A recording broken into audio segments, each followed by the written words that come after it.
Section 12, the real cause of beauty. Having endeavored to show what beauty is not, it remains that we should examine, at least with equal attention, in what it really consists. Beauty is a thing much too affecting not to depend upon some positive qualities.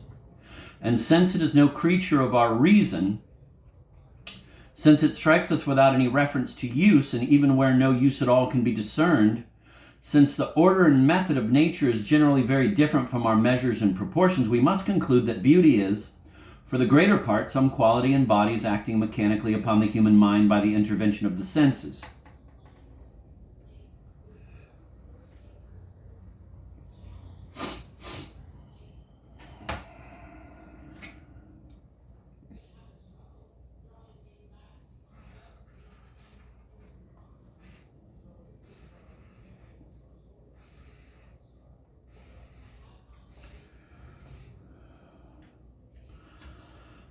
I'm going to repeat that. And since it is no creature of our reason, since it strikes us without any reference to use, and even where no use at all can be discerned, since the order and method of nature is generally very different from our measures and proportions, we must conclude that beauty is, for the greater part, some quality in bodies acting mechanically upon the human mind by the intervention of the senses. We ought therefore to consider attentively in what manner those sensible qualities are disposed. In such things as by experience we find beautiful, or which excite us in the passion of love or some correspondent affection.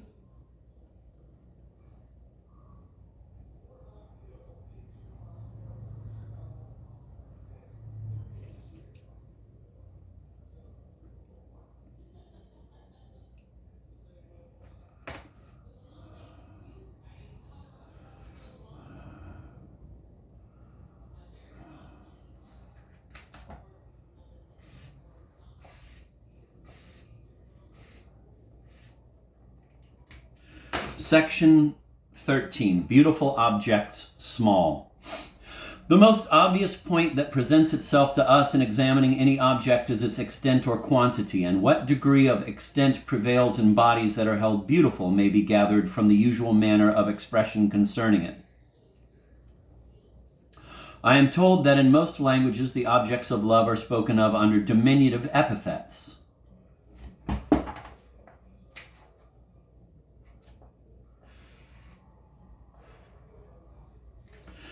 It is so in all languages of which I have any knowledge. In Greek,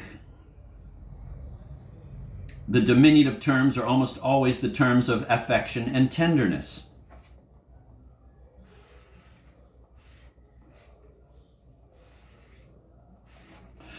These diminutives were commonly added by the Greeks to the names of persons with whom they conversed on terms of friendship and familiarity.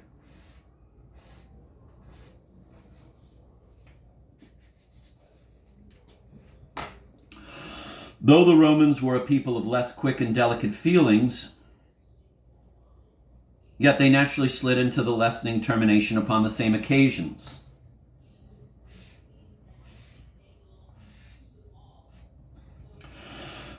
Anciently, in the English language, the diminishing ling was added to the names of persons and things that were the objects of love. Some we retain still, as darling or little dear, and a few others.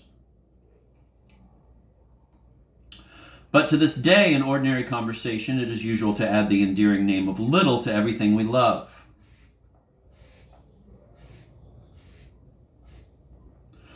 The French and Italians make use of these affectionate diminutives even more than we. In the animal creation out of our own species, it is the small we are inclined to be fond of, little birds and some of the smaller kind of beasts. A great beautiful thing is a manner of expression scarcely ever used. But that of a great ugly thing is very common. There is a wide difference between admiration and love. The sublime, which is the cause of the former, always dwells on great objects and terrible, the latter on small ones and pleasing. We submit to what we admire, but we love what submits to us.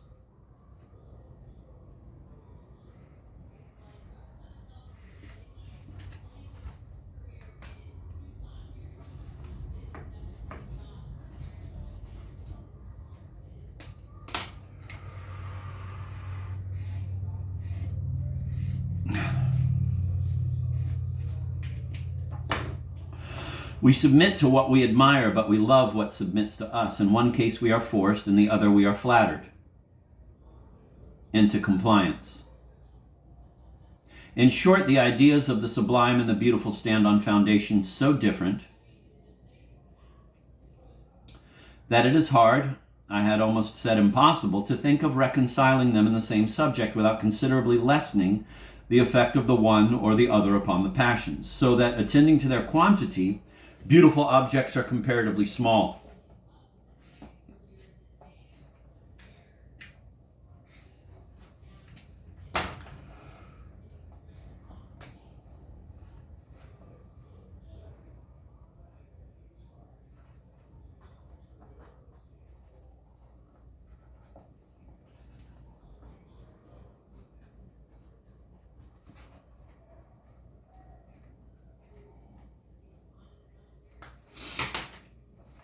Section 14, smoothness.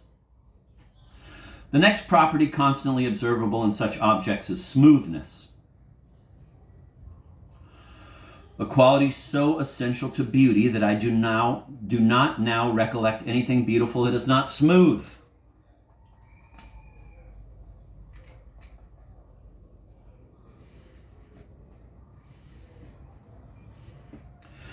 In trees and flowers, smooth leaves are beautiful, smooth slopes of earth in gardens, smooth streams in the landscape, smooth coats of birds and beasts and animal beauties, and fine women, smooth skins. And in several sorts of ornamental furniture, smooth and polished surfaces. A very considerable part of the effect of beauty is owing to this quality, indeed the most considerable. For take any beautiful object and give it a broken and rugged surface, and however well formed it may be in other respects, it pleases no longer, whereas let it want ever so many of the other constituents. If it wants not this, it becomes more pleasing than almost all the others without it.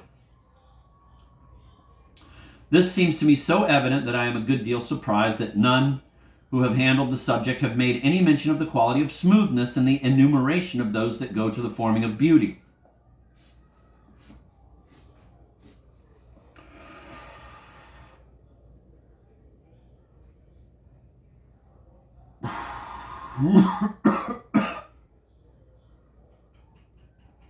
For indeed, any ruggedness, any sudden projection, any sharp angle is in the highest degree contrary to that idea.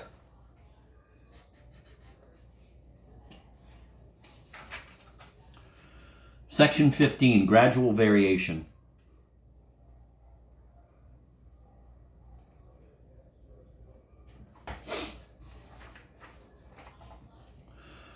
But as perfectly beautiful bodies are not composed of angular parts, so their parts never continue long in the same right line.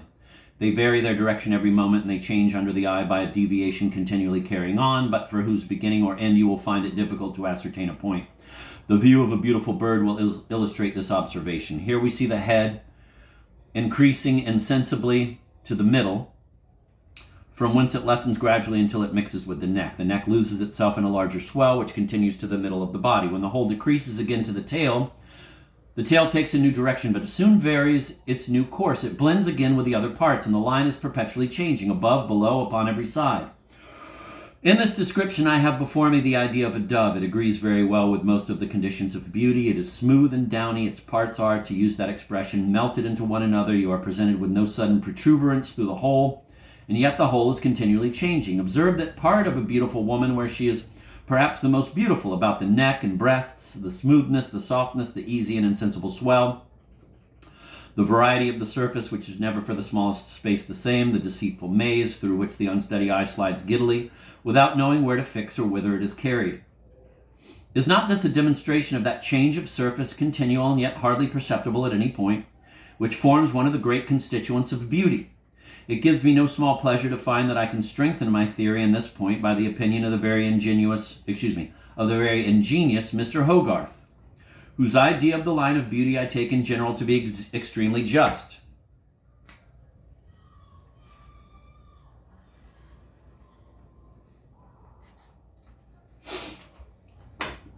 But the idea of variation, without attending so accurately to the manner of the variation, has led him to consider angular figures as beautiful. These figures, it is true, vary greatly.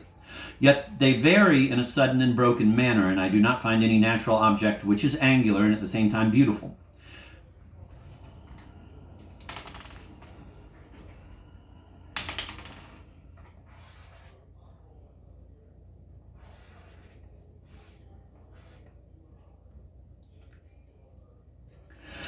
Indeed, few natural objects are entirely angular, but I think those which approach the most nearly to it are the ugliest. I must add, too, that so far as I could observe nature, though the varied line is that alone in which complete beauty is found, yet there is no particular line which is always found in the most completely beautiful, and which is therefore beautiful in preference to all other lines. At least I never could observe it. Section 16, Delicacy. An air of robustness and strength is very prejudicial to beauty. An appearance of delicacy and even of fragility is almost essential to it.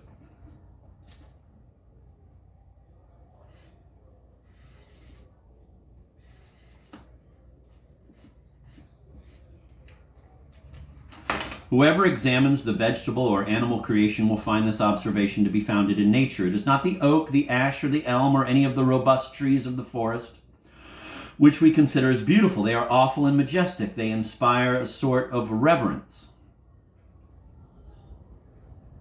It is the delicate myrtle, it is the orange, it is the almond, it is the jasmine, it is the vine, which we look on as vegetable beauties.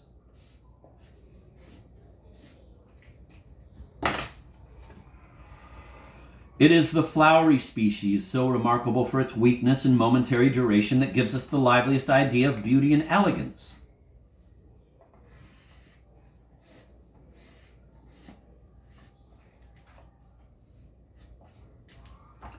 Among animals, the greyhound is more beautiful than the mastiff, and the delicacy of a jennet, a barb, or an Arabian horse is much more amiable than the strength and stability of some horses of war or carriage. I need here say little of the fair sex, where I believe the point will be easily allowed me.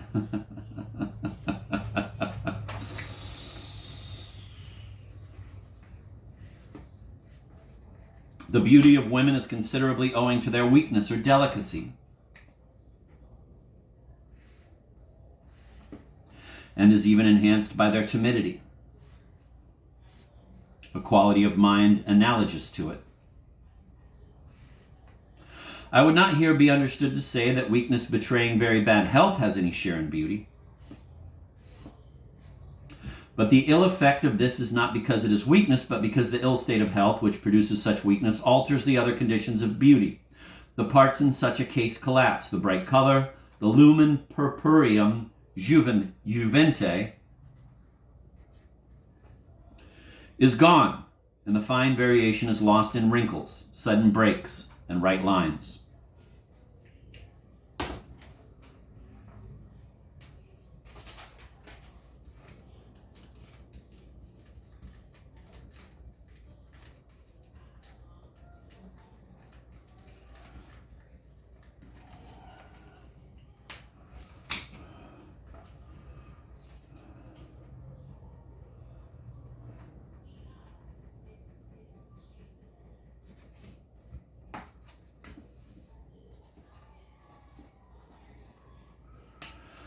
Section 17, Beauty and Color. As to the colors usually found in beautiful bodies, it may be somewhat difficult to ascertain them,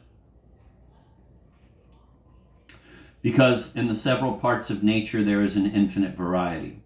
However, even in this variety, we may mark out something on which to settle. First, the colors of beautiful bodies must not be dusky or muddy, but clean and fair. Secondly, they must not be of the strongest kind. Those which seem most appropriated to beauty are the milder of every sort: light greens, soft blues, weak whites, pink reds, and violets. Thirdly, if the colors be strong and vivid, they are always diversified, and the object is never of one strong color. There are almost always such a number of them, as in variegated flowers, that the strength and glare of each is considerably abated. In a fine complexion, there is not only some variety in the coloring, but the colors. Neither the red nor the white are strong and glaring. Besides, they are mixed in such a manner and with such gradations that it is impossible to fix the bounds. On the same principle it is that the dubious color in the necks and tails of peacocks and about the heads of drakes is so very agreeable. In reality, the beauty both of shape and coloring are as nearly related as we can well suppose it possible for things of such different natures to be. Yeah.